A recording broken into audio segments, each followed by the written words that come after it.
Good afternoon from Kenosha here, my little go-goers. So, I'm going to try another vlog. I did it the last time. I was in the editing process, and if it didn't happen again, this time, I was good. But this one was my fault. I accidentally erased part of the video, so if I would have posted it, you would have been like, what is she talking about? My apologies. Last time I came here to do a video, I was trying to find the grave of Mr. Oscar Zirk, an inventor here. He made a little Zirk fitting, brought him a lot of money. As I was trying to find his grave, I was up on a hill looking to see if I could see it, and I found it. I was like, oh, there you are. I've been looking for you. So as I'm walking down this hill, and I was on a small path, because there's two cemeteries. There's Green Ridge, and I believe St. James is the other one. St. James is a Catholic cemetery. Green Ridge is non-denominational. So as I'm coming down the hill from the St. James side, in this little path that's really not paved or anything, but it's a path for you to drive on or walk on, I stepped on a headstone that was half in, half out of the ground, and I wasn't paying attention, and twisted my ankle a bit, but because I was stupid not paying attention, I let a cuss word slip. And then it just started falling out of my mouth like a waterfall, and the more I realized it and tried to stop myself, the more it just, my mouth was in drive. it wasn't going anywhere, and I'm like, oh no. So I profusely apologized to all the souls around me, whether they're resting or not. I have a thing about that. I'm very respectful when I come in. I try not to walk on the graves. I try to go around or skirt as close to the edge as possible, where I think either their head or feet may be. You don't know. There's some unmarked graves here, and you can't help that. But I apologize. I use my manners. Well, after that, I continue with the vlog. I cut the swearing out, and I continue with the vlog, and I get home, and I had glitches, and parts were rearranged, and I haven't even edited yet, and I'm like, that's not how I recorded. Oh, wait, yeah, okay, no, I deserve that. So I said, okay, I'm going to give them a few weeks, hopefully they won't remember. I come in and to do a vlog on another gentleman here, and I'm going, hi, it's me again. I'm respectful and polite. Please don't follow me home. That's not what I'm here for. And I'm doing my vlog, and I'll watch my language. I won't even eat or drink in a cemetery. I may have snacks with me, but they'll sit there. I won't do it. I try to be respectful. A lot of cemeteries have garbage cans for that reason, or some people choose to leave alcohol or flowers or whatever at a loved one's grave. They clean it up. There's the trash cans there for that, or if you're switching them out for fresh flowers and whatnot. But the cemetery here says you can bring your animals in here, and people do. They have to be on a leash. I wouldn't even do that. I've already come across some dog excrement back there, and come on, pick it up, people. Still, I'm respectful. I try to be very, very respectful of this. So this vlog entails, now I've gotten through that and let you know the foul up I did. This vlog is about a man who's infamous in a way here. It has to do with a murder. And why Wisconsin does not have the death penalty and hasn't had one since 1853. This is what it looks like. The grave unmarked grave. I'm around. That's Sheridan Road over here. It was one of the gates right over there to come in. It's off the main road, so you can't use that. They have one in the back that I came through and I walked along the path here. So there's a grave there, but the way it's facing, I'm assuming the body's that way. So I'm going to go this way along the edge here, because there's some over here. But this gentleman was an Irish immigrant. He came here. I'm not quite sure on the exact dates, but he did apply for citizenship and everything. But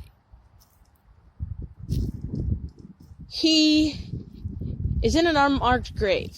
No one knew where it was. We have a historical marker here coming up on it. And this is for Mr. John McCaffrey. And he has a connection with the Durkee family, who was one of the ones that helped one of the settlers here in Kenosha. And it's not too much of a notorious tie, only because he bought land from Mr. Durkee to build a home for him and his wife. And then he goes and commits a murder. So, as the plaque reads, John McCaffrey was hanged in Kenosha on August 21st, 1851 for the murder of his wife and buried here in an unmarked grave. Public outrage over his execution resulted in legislation that abolished the death penalty in Wisconsin on July 12, 1853. Now, as you notice, the dates, 1851, 1853, 2 years. So much outrage over this man's death. It wasn't because of how he died. I'll get into that. But the fact that they even had the law on the books is what really stuck in people's craw.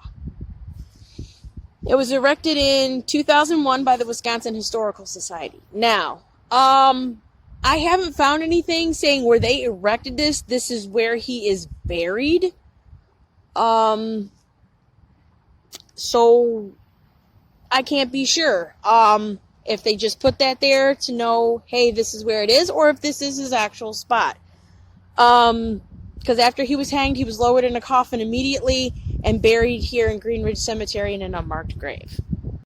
Now, how Mr. McCaffrey was hanged was terribly wrong. And what went wrong was the fact that instead of the lever being dropped to open the door and dropping him straight down, that would cause the neck to snap instantly, cause him death. Gruesome, I know, but that is how it is done, or supposed to be done. This one went completely and horribly wrong. Instead of him dropping straight down when the lever was released, he was catapulted up, then dropped down, and he hung there and languished for 8 minutes. The doctor checked his pulse. There was still a slight pulse, so he hung for another 10 minutes until when they checked him again, his pulse again was expired. Now, like I said earlier, after that, he was put immediately in a coffin and buried in an unmarked grave. As to if that was his actual grave, that I do not know. I haven't found anything. I'm still looking to see if that is any updates at the post. I was a little astonished to realize that Wisconsin hasn't had the death penalty since 1853.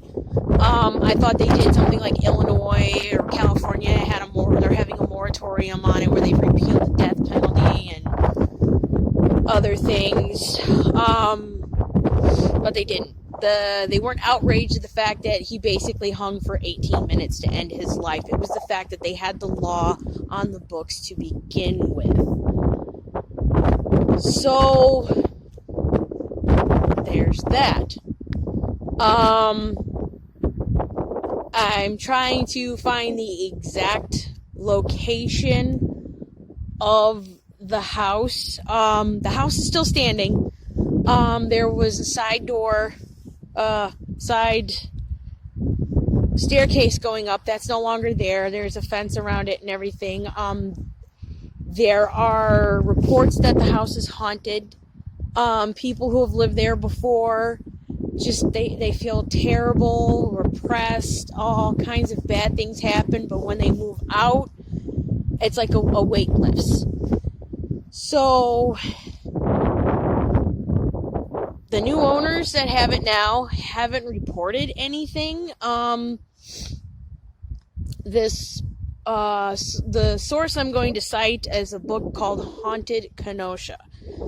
It has legends, lores, and everything here in Wisconsin, but also historical accuracy. And this woman, Candace Shatkins, did her research. I'm trying to be more accurate with things because I find it imperative that it's done, especially when you're talking about historic people in here.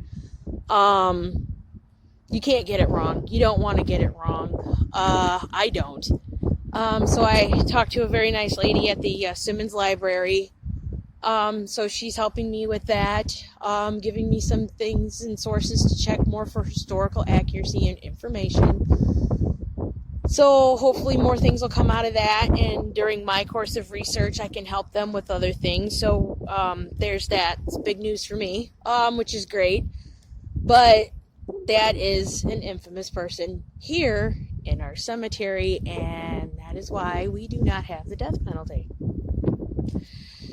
So this is a tale that is hard for most, not easy for some. I'm still trying to locate the exact location of the house. It is a private residence. I don't want them to be like, what are you doing? Why are you filming? You know.